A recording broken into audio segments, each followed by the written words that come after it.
Well, if somebody cares about policies and procedures.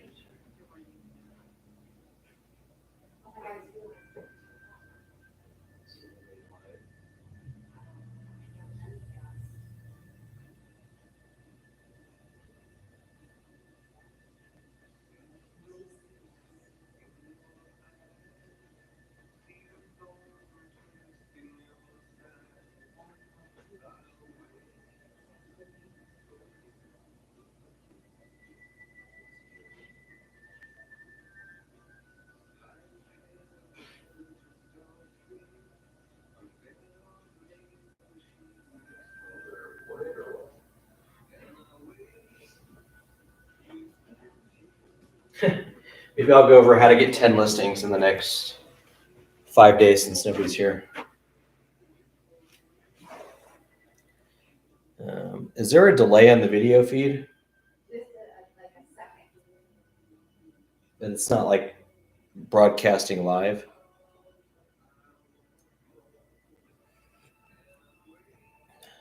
It's just weird talking to myself.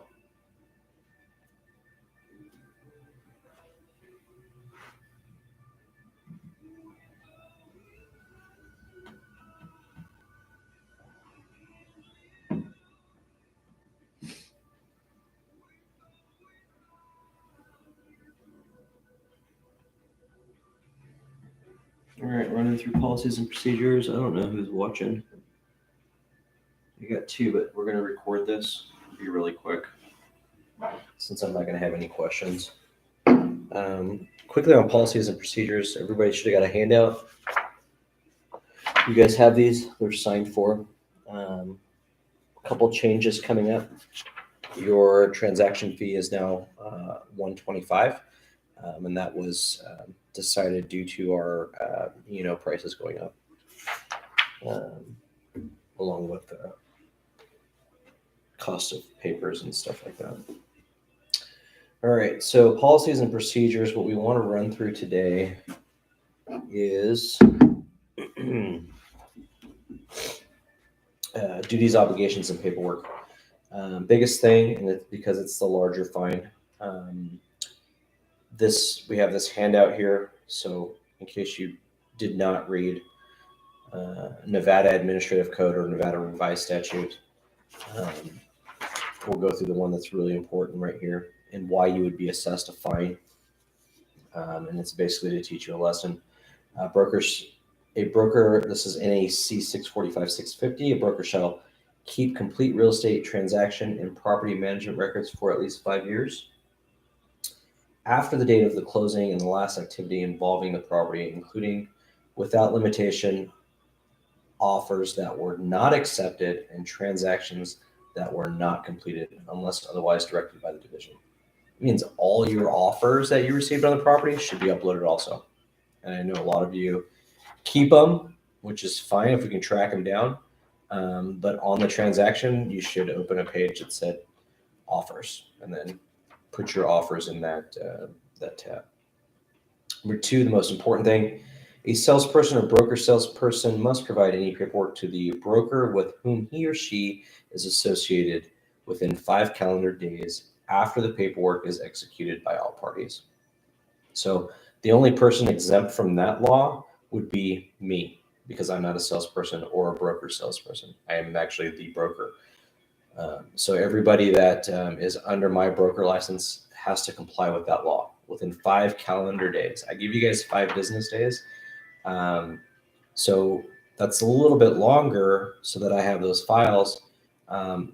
So when I assess a $225 fine, I don't, it's not based upon NRS, it's based upon our policy and procedure, which is 5 days, 5 business days. So that's it. Now, if you don't, what are the consequences? Well, the consequences on subsection 7 or 8 is $1,000 per offense. Now, if I have to store your records for 5 years, and which means the division can go back 5 years.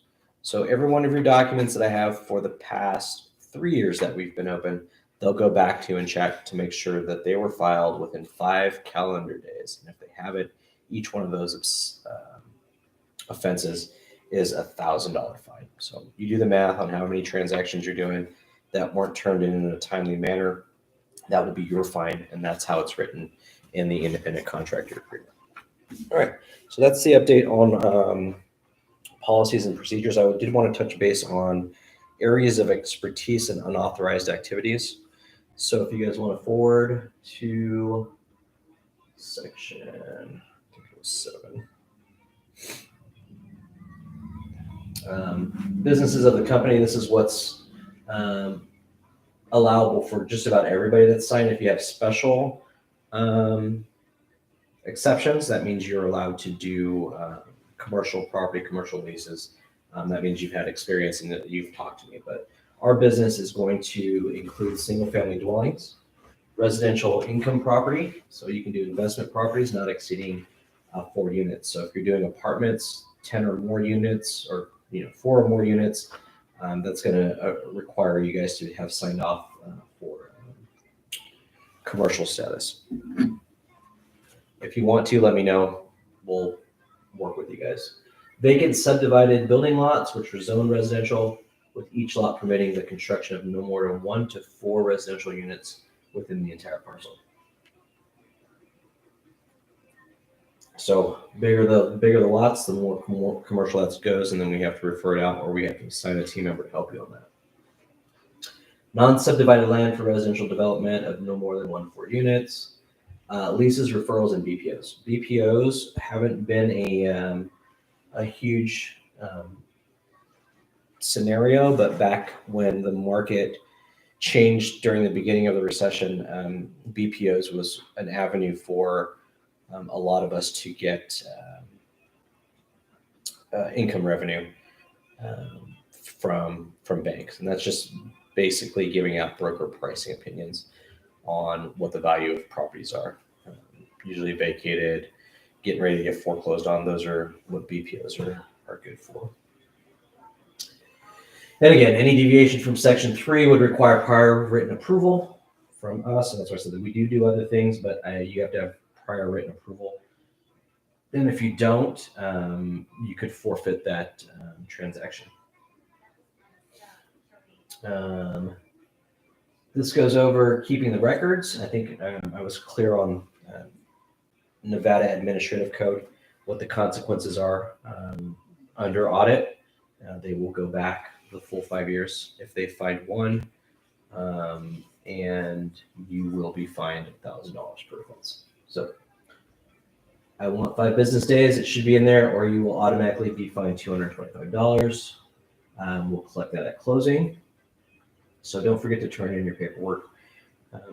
And the big reason is I have to answer phone calls. I got back from LA late last night and came in this morning, and I had to answer calls from clients of the brokerage, and I had to pull the files. Thank goodness they're in there, and I was able to read the contracts. But that's the reason I can't show up on a Monday and have to deal with 4 or 5 voicemails regarding a transaction and the transaction not be in the system.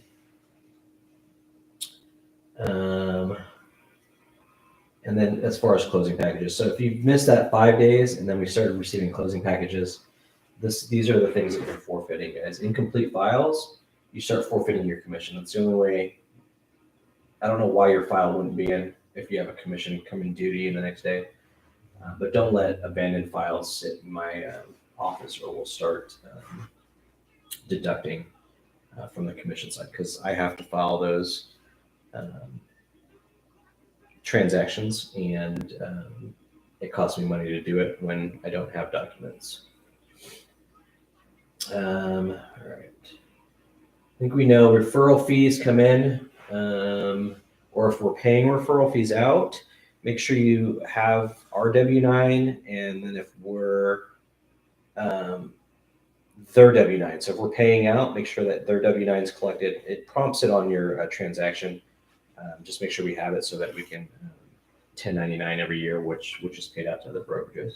So you get a referral from Joe Schmo Remax in Florida, and and we're supposed to pay them out after you close on a property. Just make sure that W-9's in, and we'll give you guys the check to send over to them.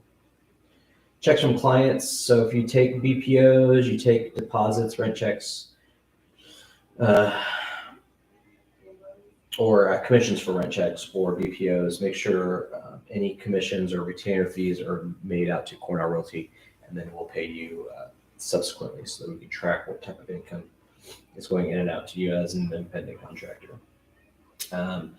At no time shall agent accept client checks made payable directly to them.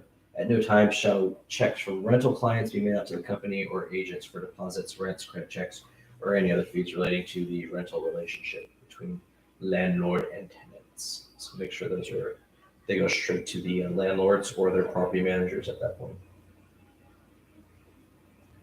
We don't have a trust account. I have to file every year that I don't have a trust account, so I do not collect monies. Neither do we collect earnest money deposits.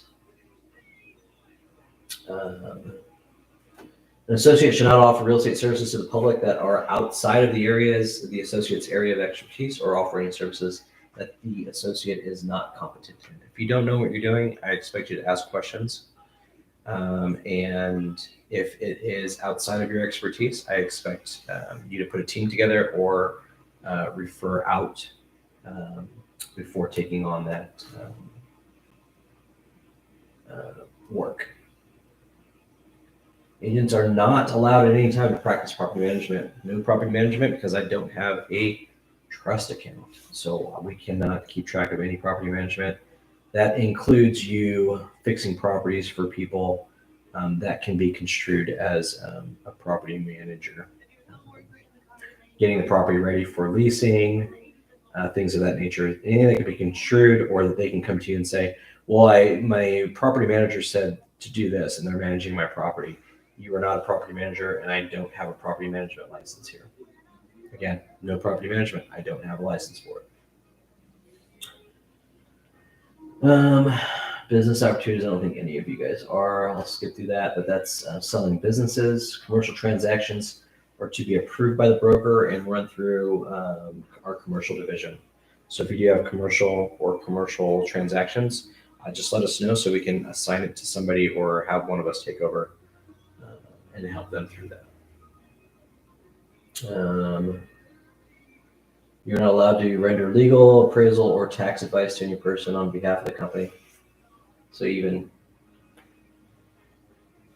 estimations on values are not appraisals. So make sure your market analysis are not appraisals, and that you are clarifying that. All right, unauthorized activities. Do not do the final walkthrough on behalf of your client. They're either waiving it or they're doing it. That will negate our E&O policy if agents are doing it for the client. So make sure that they're present and that they're signing off.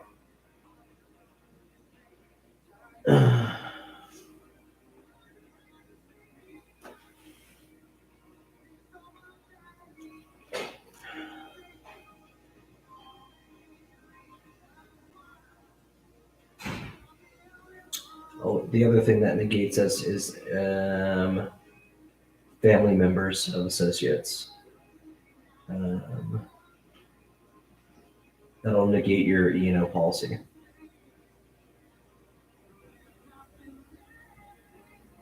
So just let them know that. No loans, we're not in commercial transactions. Let me skip through most of this. It's probably backwards on the video, but if you guys pull out your policies and procedures, you can strum along and see what I'm talking about. This is commercial transactions. I think I was pretty clear on that.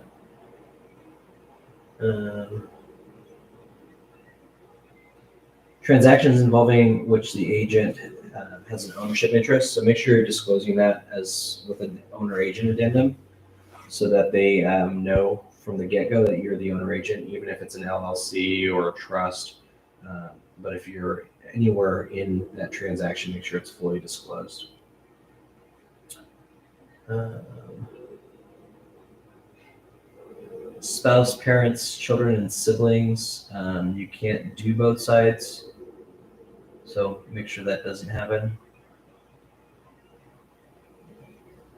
Um, if they're a principal.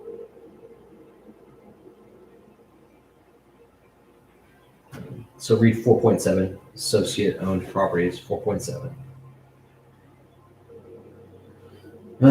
Renewals and real estate division policies. Make sure you guys are up to par on what's going on.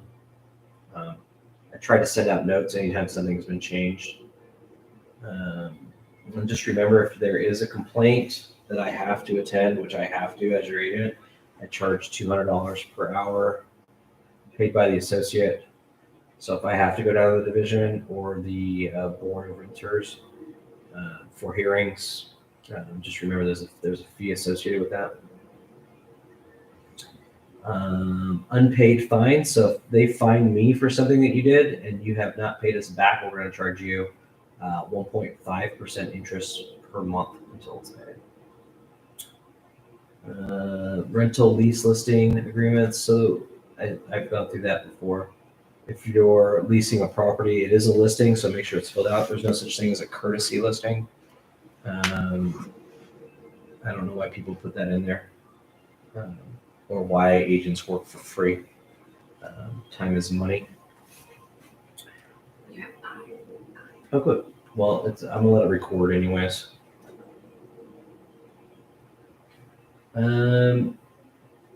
All right, business ethics. So we adhere to the National Associations of Realtors Code of Ethics.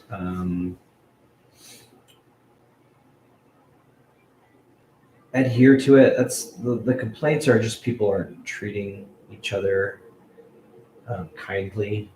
Most of the stuff that comes through the grievance committee and professional standards, it's just agents being mean to each other. And the other thing is not putting things in writing. So just make sure everything's in writing when you guys are doing that. All right. Security, just make sure you don't give out your passwords. You can't give out your fingerprint. So if you guys are letting people in and leaving, that's a no-no. We'll track your fingerprints. All right. Confidential. Things that are of confidence, just make sure it's between me, you, and the client, and don't share that amongst other agents.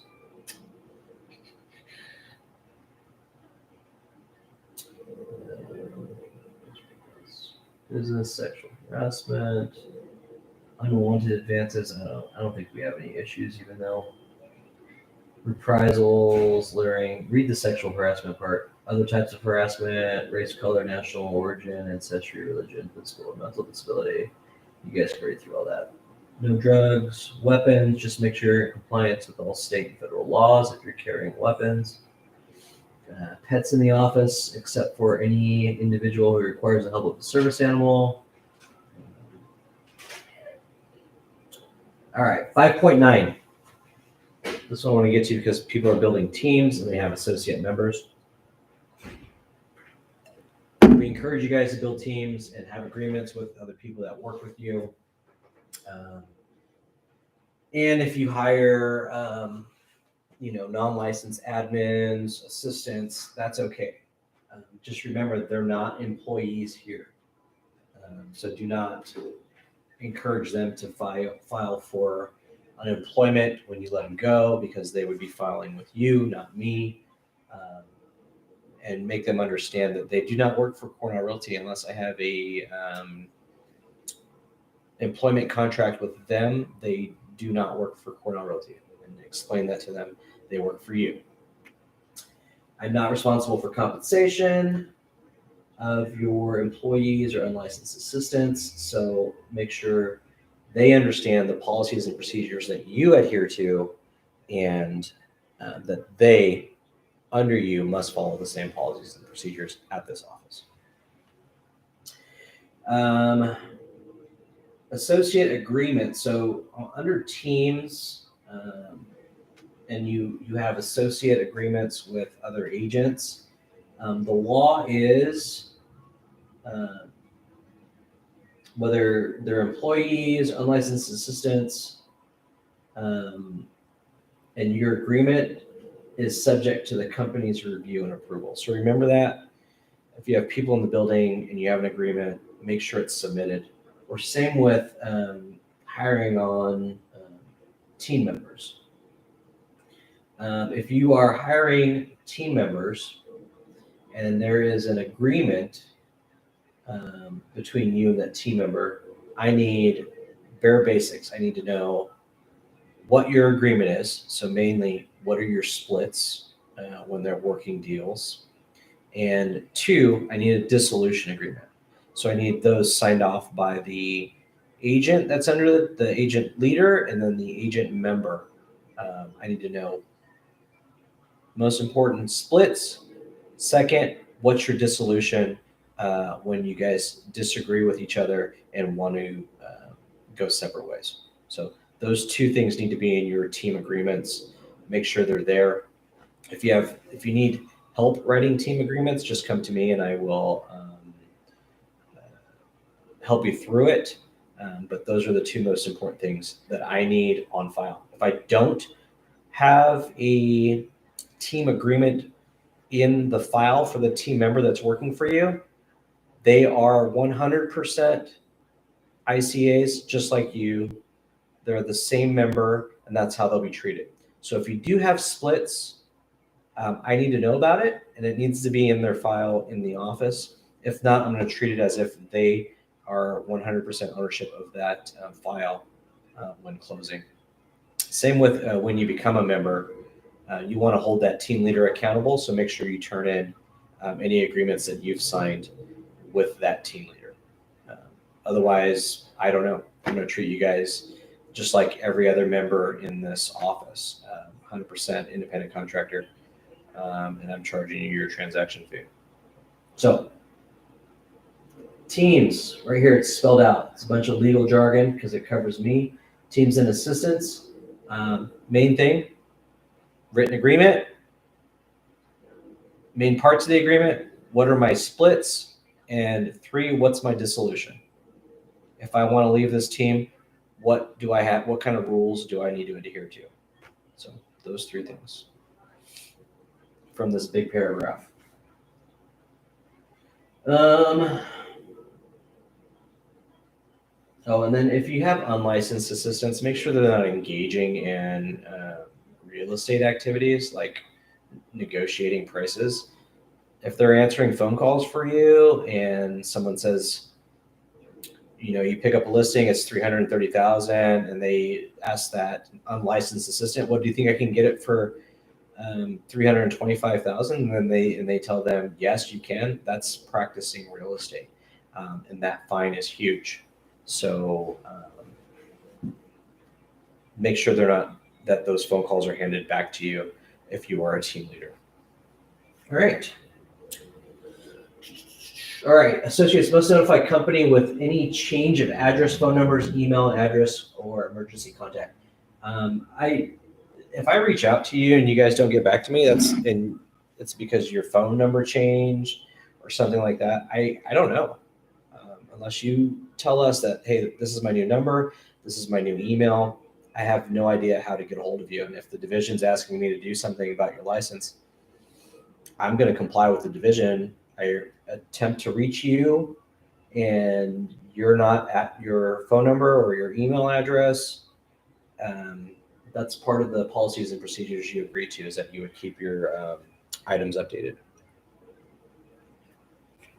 So make sure that they're updated. Okay. Again, going over dissolution. In our agreement, I have dissolution, and it happens to be in the policies and procedures manual. So our ICA is in full force until written notice is given. You can terminate the agreement, or I can terminate the agreement at any time in writing. It says that in the ICA also. Upon termination of the agreement, associates pending escrow shall be closed at the company and compensation therefrom minus fees and expenses.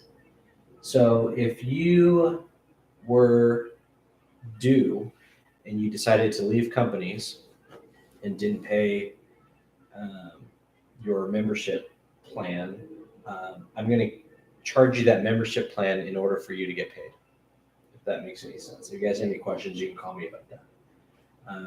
But if you, I'm not charging you a new membership fee. I'm charging you what's due. So if you were due in January and you have a closing next month in March, but you left the company in January in order to avoid paying your membership fee, in order to pay you on your March closing, I'm charging you your membership fee.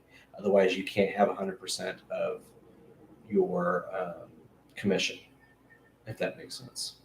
If you have questions about it, like I said, call me. You have my cell phone.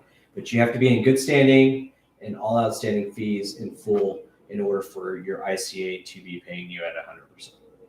So there's no argument about that. I can't pay you if you're not a member and you haven't paid a membership fee. All right. Associate shall forfeit all proceeds and listings if a replacement brokerage is not established within 1 business day of termination. So before you leave, just make sure you know where you're going. If you say, hey, I'm just leaving, and there's pending closings and listings that I have to take over, you're going to forfeit it. If I don't know, you say you come in, hey, I'm leaving the office tomorrow, but I don't know where I'm going. Well, I'm going to stop you and go, hey, why don't you figure out where you're going first, then go, and I'll do that. But if you just up and say, well, I'm leaving, and I'm taking my license, and I let you hand carry your license to the division. If you haven't given me a place to send your listings within 1 business day, you're forfeiting any chance of those listings transferring to you. So remember, it's written right in there. So just make sure you're in good standing. I'm not a difficult person to get along with. I just like to comply with rules so that I don't get in trouble. And like I tell every agent that's recruited here, I comply with 2 offices. That's the Nevada Real Estate Division, and we are a practicing member of the Las Vegas Association of Realtors, which is governed by Nevada Association of Realtors, which is therefore governed by the National Association of Realtors, and is bound by a code of ethics and standards of profession.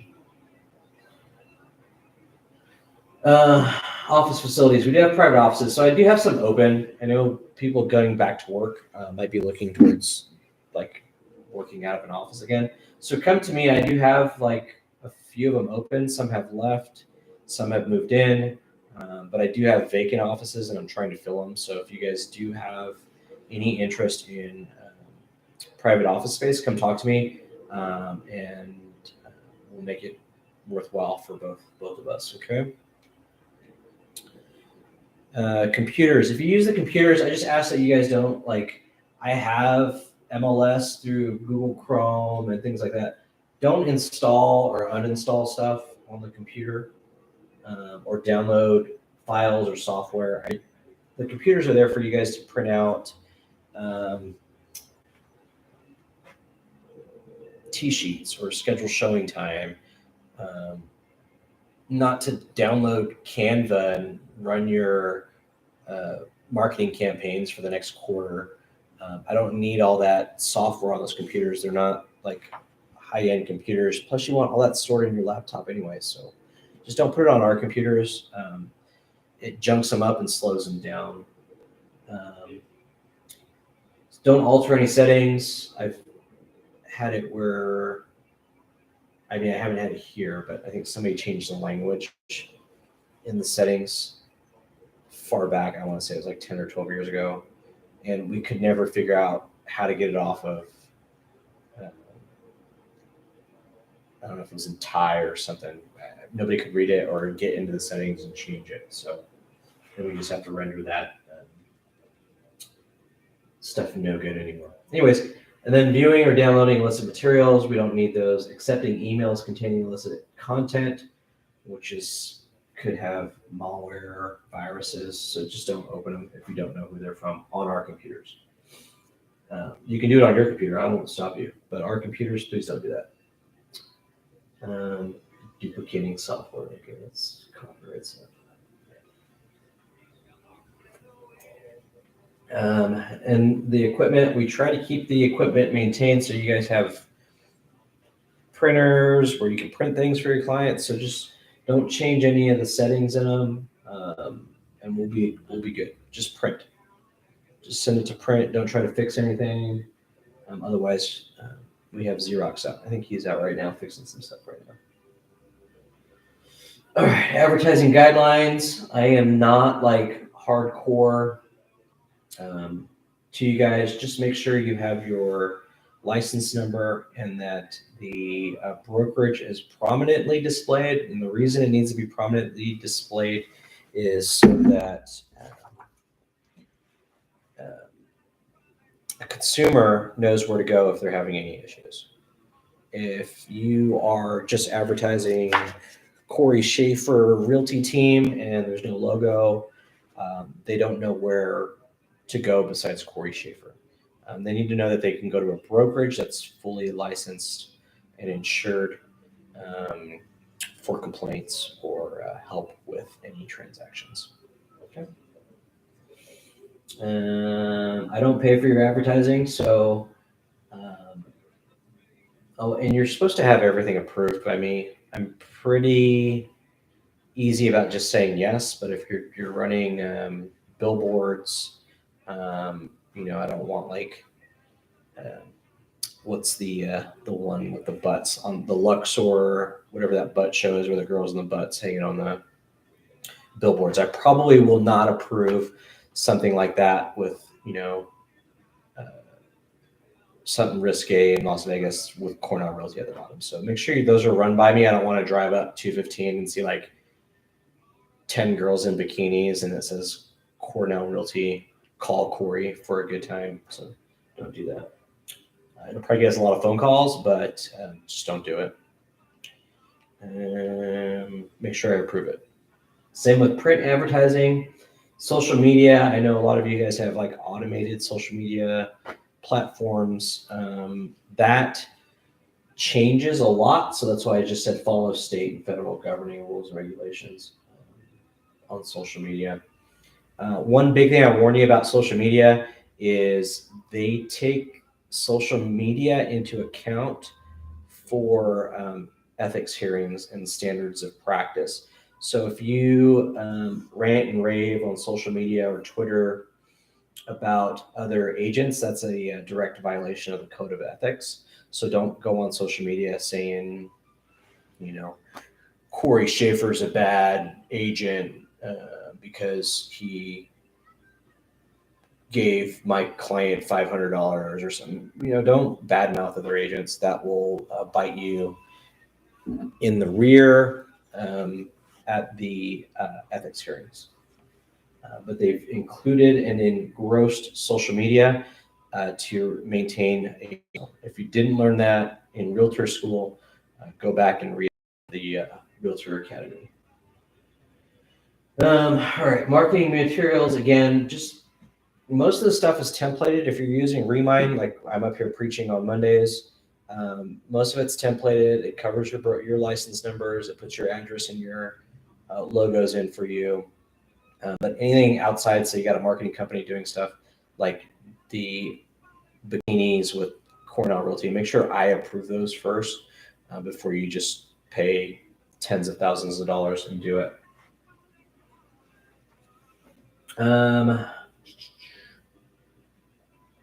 The rights to property images. So I hope you guys all know that like pulling images that belong to somebody else doesn't mean you own it. So if you pull images that were previously taken and you're using it to market,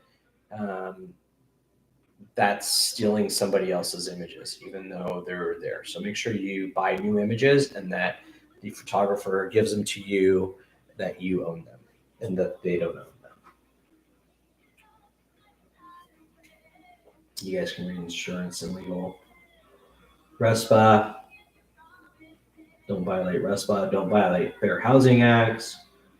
And this is, real quick, I'm going to touch base on because when you guys do take courtesy listings, or I call them cheap listings because I'm trying to help my friend out, just be advised that your friend can sue you even if you worked for free, and you're still going to be responsible the moment a lawsuit comes in to open an E&O file. Okay. Anytime any lawsuit comes in against you, we are required to notify the insurance providers. So in this instance, um, what I'm trying to say is don't work for free, because um, there's no such thing as free when when somebody complains against you. It costs you money. Anyways, we ultimately kept our E&O deductible at 2,500 instead of revising it. So we had the option of reducing costs, but raising deductible, and I thought it was fair just to stay with the same coverage and keep your guys' deductible at 2,500. But that was the increase. That was the reason for the increase in the transaction fee to 125. It's minimal, but then it offsets our cost for that increase on the E&O. So this year your deductible is still 2,500. We haven't changed it since we've opened. And that will give you guys legal coverage if something were to happen between you and your client, or if you wrote something wrong in your contracts. Okay. So if you have questions about E&O, we keep the policy on the back office. If you ever need, somebody says, hey, supply me your E&O insurance, that declaration page is in property base. Just go in there and look, do a search for Arizona emissions or E&O. All right.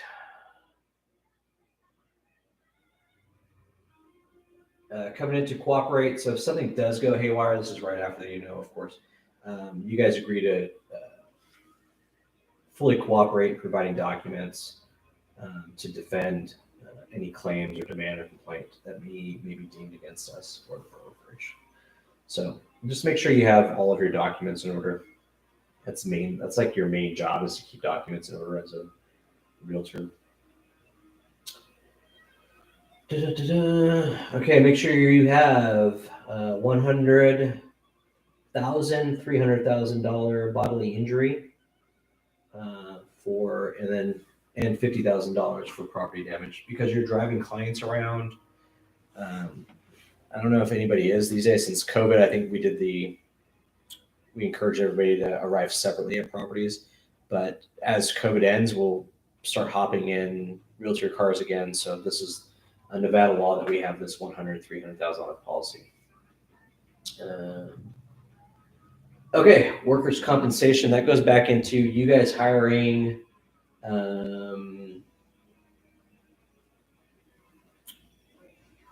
employees. So if you're paying them, make sure you're adhering to Nevada tax code and workers' compensation insurance. I know it's a pain, but if you are an employer, you are obligated to do these things. So if you have somebody that you're paying hourly and they think that, they're covered under workers' comp, you need to explain their status to them. Okay. And, all right. So our personal property insurance is for our office facility. So if you bring in anything, or you leave something overnight, this does not cover any associates' personal property. So make sure if you leave things at the office that you have a separate personal property insurance policy, because I can't pay you out if you left your phone here overnight and someone smashes the window and steals all the Cheetos in the vending machine and takes your phone while they're at it. My insurance won't cover your phone It will just cover the Cheetos.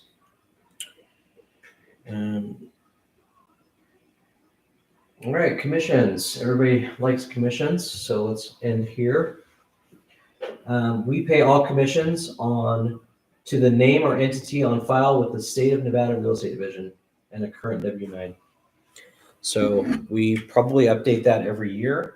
So if your name does change, you get married, make sure you change that, or you just change your name for any reason at all, or you decide to become an entity of some sort, make sure that is filed with the State of Nevada Real Estate Division, and then you provide a new W-9 with an EIN number, or if it's just still your social security number because you're a sole proprietor, just advise the name change so we can pay you according to what bank accounts are required by law.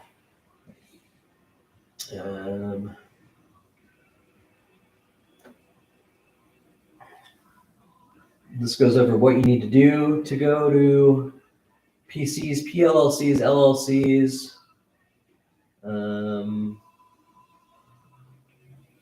And here's where I give you guys 100%. Associates shall have the sole right to charge and accept whatever commission amounts they choose. I don't set the commissions. You guys charge what you're worth. Commissions will be paid at the close of escrow if the file is complete with the company.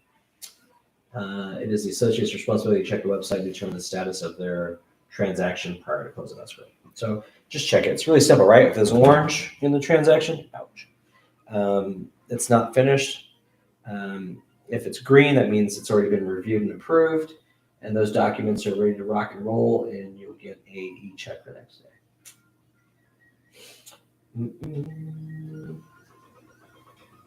That's it. And then line 10, company rules and regulations are subject to substantial changes or elimination by company senior management at any time without prior notice. Company will attempt to promptly notify associates of any changes to policies. However, any changes to any policy are effective immediately upon adoption of the changes. All right, I'm pretty fair when I change this. This is just volume 2. So there's a couple of you from year 1 that have volume 1. We are on volume 2. The volume 2 change was just the 5 days. There was a lot of people not adhering to the 5-day policy. So the only way to get people to adhere to it was to put a fine on it. Because I just assumed everybody followed the law and nobody did. And so I had to change that. So we're on volume 2, no big changes. If we do make changes, I will give you notice, just like I did with the 125 transaction. I gave a fair amount of notice that this was coming for any transactions opened after February 1st. So that is going to be the transaction fee now going forward for 2022. If you guys have any questions, you have a copy of this. If you don't, you should. And we can email it to you if you have any questions about it. Or it's also sitting back in property base under policies and procedures. All right, so that's my review on policies and procedures. Let me see if there's any questions.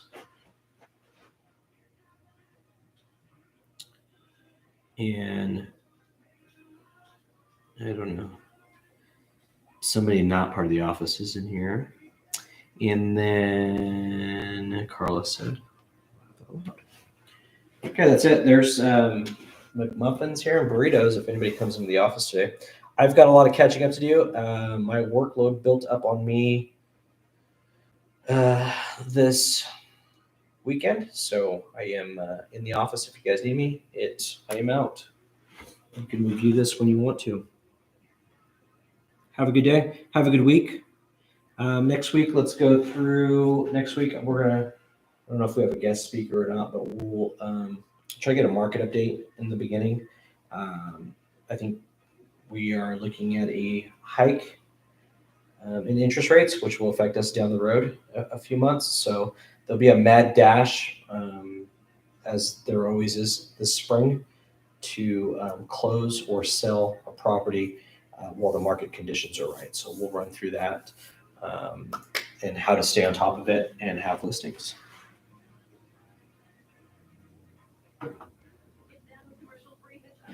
I'm out.